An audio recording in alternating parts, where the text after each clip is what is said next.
संगवारी मल्ला राम राम, जय जोहार, जय छत्तीसगढ़। संगवारी होता मैं आशा करत हूँ आप मन स्वस्थ हो, मस्त हो। और आज के हम के प्लान है, आज मैं जाने वाला हूँ अपन दोस्त के सगाई में।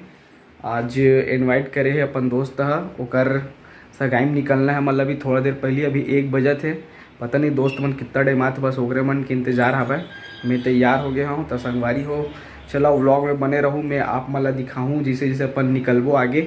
हमन जाथन राजिम, ठीक है संगवारी, तो व्लॉग में बने रहो, कंटिन्यू मिलथन थोड़ी देर में। तो संगवारी हो, हमन पहुंच गए हन राजिम लड़की के घर। और यहाँ पे सब पहुंच गए हवे, पूरा परिवार के मन हा, सब दोस्त यार मन भी यहाँ पे। अब आगे कार्यक्रम चालू होने वाला है, तो यहाँ पे स्टेज में ही कार्यक्रम अंगूठी पहनाए के रस्म ला पूरा करत हवे। और तरफ महाराज मन अपन कार्यक्रम ला पूरा करी से तरफ स्टेज बनाए रही से, जेमा अपन अंगूठी वाले कार्यक्रम ला पूरा कंप्लीट करत हवे। फिर आगे हार वार वाले भी कार्यक्रम है थोड़ा बहुत। तो चलो संगी बने रहो, व्लॉग में देखो।